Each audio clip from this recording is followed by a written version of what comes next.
question est simple, c'est est-ce que nous sommes aujourd'hui convaincus qu'il est nécessaire de se mobiliser face à ce qui a été dit, face aux attaques, face à ce que ça va nous coûter, le SEIC et après le SEIC.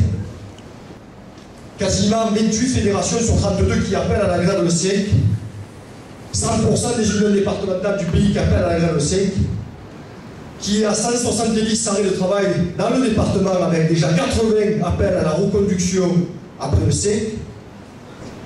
Et dans le processus, c'est bien évidemment un arrêt de 24 heures le SEIC, avec une présence massive à la manifestation, parce que ça, il va falloir qu'on se le dise.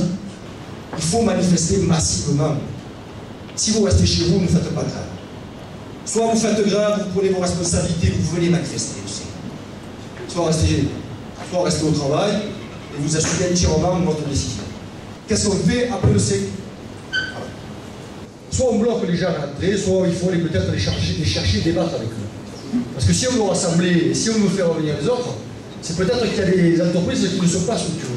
Et c'est peut-être ça aussi qu'on ne fait pas suffisamment bien. Et c'est là aussi peut-être qu'il faut travailler sur non pas les oppositions, mais les convergences et les faire venir vers nous. Ce qu'on va vous proposer, c'est de dire dans la semaine qui suit le SEIC, on met en place un programme de travail dans lequel on essaye de voir si, par service, par secteur d'activité, on débraye un jour, une demi-journée, etc., etc. Et annoncer derrière des perspectives de reconduction et l'afficher clairement. On fait ça une semaine, on se revoit au milieu de semaine, on fait un point, on voit ce qu'il en est dans le pays et partout. Et de là, on redécide des suites.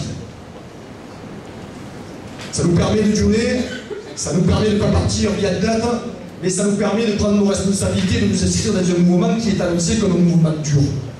Et toujours, non pas en opposition avec ceux qui ne suivront pas le mouvement au départ, mais toujours avec l'objectif d'être le plus nombreux possible. Et de ne pas se disputer avec ceux qui ne sont pas en grève. C'est d'aller les chercher, de leur expliquer, de les mettre devant leurs responsabilités, comme on vient de le faire là.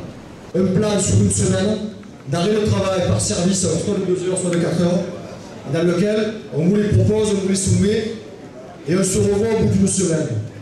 Qui est contre? Qui s'abstient? Qui est pour?